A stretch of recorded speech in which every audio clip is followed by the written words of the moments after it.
Right from dictation మీకు తెలుసు already అదొక ఇంపార్టెంట్ టాస్క్ అని లిసనింగ్ లోపల లాస్ట్లో వస్తుంది. ఇన్ఫ్యాక్ట్ చెప్పాలంటే ఏంటంటే మన పియర్సన్ పీటీ ఎగ్జామ్ లోపల last and final question type మన రైట్ ఫ్రమ్ డిక్టేషనే. చాలా స్పెషాలిటీస్ ఉన్నాయి దీనికి. సో దాని గురించి మాట్లాడదాం ఈ క్లాస్లో మనం. ఇది చాలా బ్లండర్స్ అవుతున్నాయి రైట్ ఫ్రమ్ డిక్టేషన్లో, దాని గురించి నేను ఈ క్లాస్ చేస్తున్నాను. ఫస్ట్ ఏంటంటే ఈ రైట్ ఫ్రమ్ డిక్టేషన్ స్కోర్ చూద్దాం, మనం బేసిక్స్ నెంబర్ చూద్దాం. మనకి 3 నుంచి 4 క్వశ్చన్స్ వస్తాయి రైట్ ఫ్రమ్ డిక్టేషన్లో ఎగ్జామ్ లోపల. నెంబర్ 1. నెంబర్ 2 ఏంటంటే అది దగ్గర మనకి 30 మార్కులు దాకా ఇస్తుంది లిస్నింగ్లో, దగ్గర 15 మార్కుల దాకా మనకి రైటింగ్లో కూడా అది స్కోర్ని అందజేస్తుంది. సో దానిలో మరి ఏం ఇష్యూ వస్తుందంటే పిల్లలకి ఎందుకు దాని నుంచి స్కోర్ రావట్లేదు. దానిలో స్కోర్ రాలేదనుకోండి, లిసనింగ్ స్కోర్ రాదు, రైటింగ్ స్కోర్ రాదు, 2 రావు. సో ప్రాబ్లం అది అవుతుంది. సో దీన్ని ఎట్లా మనము ట్యాకిల్ చేయాలి, ఎలా మనం దీనికి సొల్యూషన్ తీసుకోవాలంటే సింపుల్.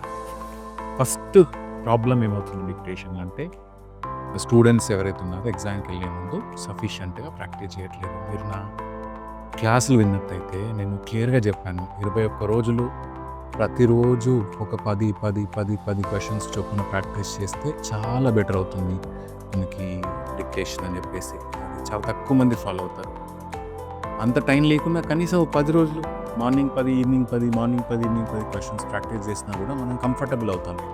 ఓకేనా? ఒక నెంబర్ 1 ప్రాబ్లం ఏంటంటే ప్రాక్టీస్ చేయకపోవడం.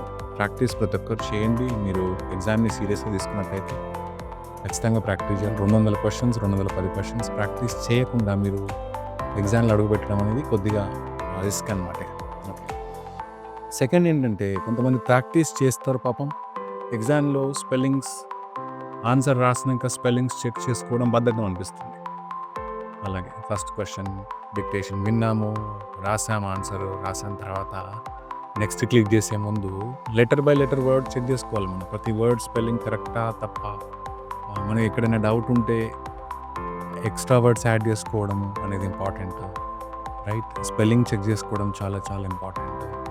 ఈ స్పెల్లింగ్ తెలిసి కూడా తప్పులు రాస్తాం మనం, ఎందుకంటే టైప్ అవుతుంది. ఈరోజు రేపు ఏంటంటే మనకి అన్ని కంప్యూటర్స్ మీద డిపెండ్ అవుతున్నాం, స్మార్ట్ డివైజెస్ మీద డిపెండ్ అవుతున్నాం కాబట్టి మన స్పెల్లింగ్ ఇంప్రూవ్మెంట్కి అసలు హార్డ్లీ ఎనీ ఛాన్సెస్ దేర్.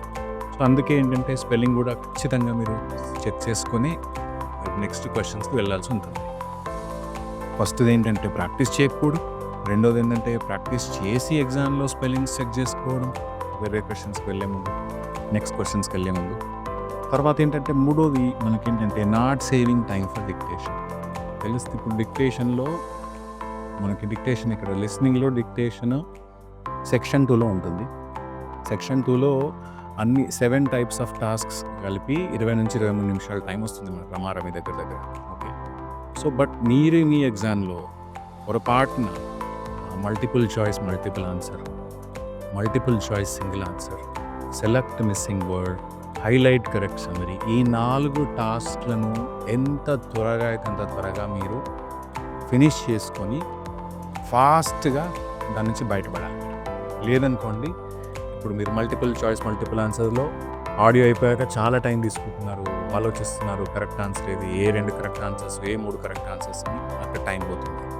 అది ఇంపార్టెంట్ టాస్క్ కానే కాదు. మల్టిపుల్ చాయిస్ సింగిల్ ఆన్సర్ అస్సలు ఇంపార్టెంట్ కాదు. అక్కడ కూడా ఆడియో అయిపోగానే ఎంత త్వరగా వెళితే అంత త్వరగా మీరు ఏదో ఒక ఆప్షన్ క్లిక్ చేసి వెళ్ళిపోవాలి. మూడోది మనకి సెలెక్ట్ మిస్సింగ్ వర్డ్, అది అస్సలు ఇంపార్టెంట్ అవ్వదు. ఏదో ఒకటి క్లిక్ చేసేయడం వెళ్ళిపోవడం అంతే. హైలైట్ కరెక్ట్ సమ్మరీ కూడా నా ఉద్దేశంలో ఏంటంటే అంత పెద్ద ఇంపార్టెంట్ టాస్క్ కాదు, దానికి అంత టైం ఇచ్చే పని లేదు. మీరు క్లాస్ చూడండి, త్వరగా 30 సెకండ్స్ 40 సెకండ్స్ దానికి ఇచ్చేసి ఫినిష్ చేసుకుని వెళ్ళిపోండి.